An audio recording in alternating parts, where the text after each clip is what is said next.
दोस्तों अगर आप भी डबल सुपर ओवर में भारत की शानदार जीत से खुश हैं तो वीडियो को लाइक करना नहीं भूलिएगा।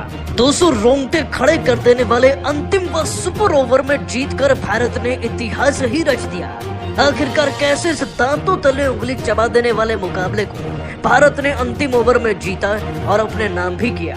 आपको लास्ट ओवर की हाइलाइट्स का पूरा वीडियो दिखाएंगे, लेकिन उससे पहले आप सभी को क्या लगता है रोहित और बाबर व कोहली में सबसे बेहतर खिलाड़ी और कप्तान कौन है, नीचे कमेंट कीजिएगा। दोस्तों भारत और अफगानिस्तान की टीम के बीच में सीरीज के तीसरे T20 मैच में आज भारत की परफॉर्मेंस ने 4 चांद लगा कर रख दी। वैसे तो इस सीरीज को हम सीरीज के दूसरे मैच में ही जीत गए थे, लेकिन तीसरे T20 मैच में अफगानिस्तान को कुछ ऐसे हरा रहे हैं ना कि इस हार को भी और इस जीत को भी दोनों को इतिहास में लिखा जाएगा। दोस्तों भारतीय क्रिकेट टीम जिसके 22 पर 4 विकेट हो चुके थे, वहां से उठकर रोहित और रिंकू ने अपनी ताबड़तोड़ पारियों से सबको हिला के रख दिया। दोस्तों आगे चलकर रिंकू और रोहित ने न सिर्फ भारत के लिए रन्स बनाए बल्कि तूफानी पारियां भी खेली, जिसमें रोहित शर्मा का तो क्या ही कहना। उनके अर्धशतक के बारे में तो बात ही नहीं करनी चाहिए, क्योंकि मात्र 69 गेंदों के अंदर 11 चौके 8 छक्के जड़कर इस खिलाड़ी ने पूरे 121 रन बना डाले।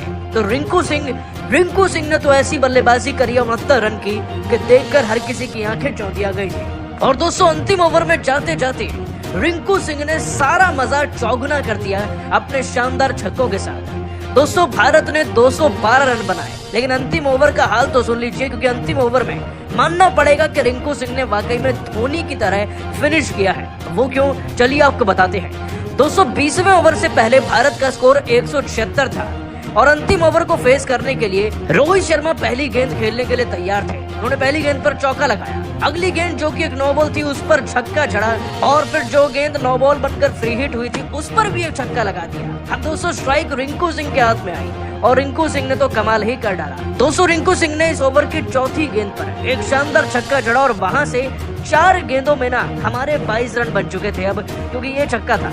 और दोस्तों 200 रन भी भारत के पूरे हुए थे। 5वीं गेंद पर डीप मिड विकेट की तरफ से रिंकू सिंह फिर से छक्का लगाते हैं और अंतिम गेंद पर दोस्तों रिंकू सिंह एक और छक्का जड़कर भारत के पूरे 212 रन करवा देते हैं। यानी कि इस एक ओवर से भारत को मिलते हैं 36 रन। दोस्तों मैक्सिमम एक ओवर से जायज तरीके से तो इतने ही रन बन सकते हैं और इतने ही रन रिंकू व रोहित के बल्ले से निकले। दोस्तों मानना पड़ेगा रोहित शर्मा की ताबड़तोड़ पारी को, लेकिन रिंकू के जो अंतिम 3 गेंदों पर 3 खतरनाक छक्के थे ना, वो दिल जीत ले गए। और दोस्तों एक रिकॉर्ड भी बन गया है, इस मैदान पर आज तक कभी अंतिम ओवर के अंतिम 3 गेंदों पर 18 रन बने ही नहीं हैं। रिंकू सिंह ऐसा करने वाले पहले खिलाड़ी बने हैं और अंतिम ओवर में 36 रन भी नहीं बने, तो ये पार्टनरशिप भी एक रिकॉर्ड दर्ज कर गई है। अब दोस्तों इसे चेज करने के लिए जैसे अफगानिस्तान की टीम मैदान में उतरी ना, एक वक्त पर लग रहा था कि ये तो मुकाबला जीत ही नहीं सकते, लेकिन कहते हैं ना कि क्रिकेट के मैदान में वही होता है जो अक्सर सोचा नहीं जा सकता, और आज बिल्कुल वही हो गया। पर होता है वो तो दोस्तों रोंगटे ही खड़े कर देता है, दर्शक अपनी सीट पर खड़े हो जाते हैं। और दोस्तों आपको बता दें कि इसके बाद अगली 2 गेंदों में 2-2 रन आते हैं, जिसके चलते मुकाबला सुपर ओवर में कन्वर्ट हो जाता है और चला जाता है एक ऐसे मोड़ पर जिसमें कौन जीतेगा कौन हारेगा ये बता पाना ही मुश्किल था। लेकिन दोस्तों भारतीय क्रिकेट टीम का पलड़ा यहाँ पर अफगानिस्तान से 100 गुना ज्यादा मजबूत लग रहा था। और दोस्तों सुपर ओवर में होता है वो जो कोई सोच भी नहीं सकता।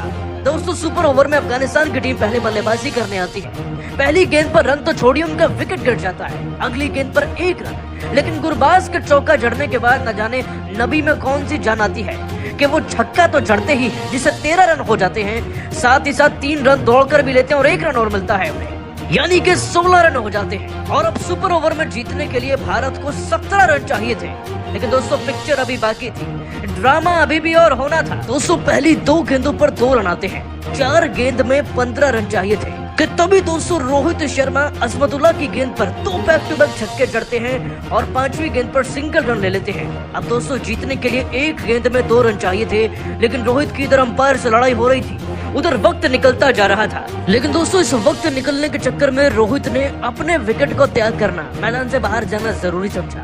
यशस्वी जायसवाल 1 रन बना पाए और मुकाबला डबल सुपर ओवर में शिफ्ट हो गया। लेकिन दोस्तों असली रोमांच अभी भी बाकी था।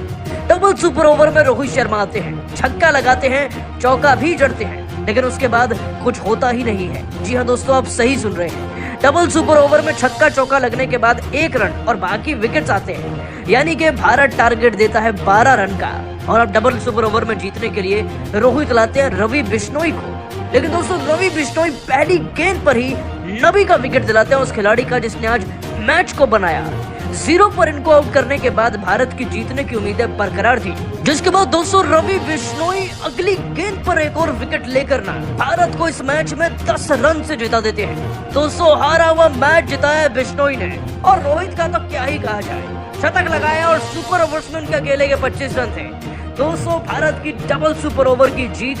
रोहित और रवि बिश्नोई को आप 10 में से कितने नंबर देंगे नीचे कमेंट करके बताइएगा और सब्सक्राइब कीजिए हमारे चैनल को। धन्यवाद।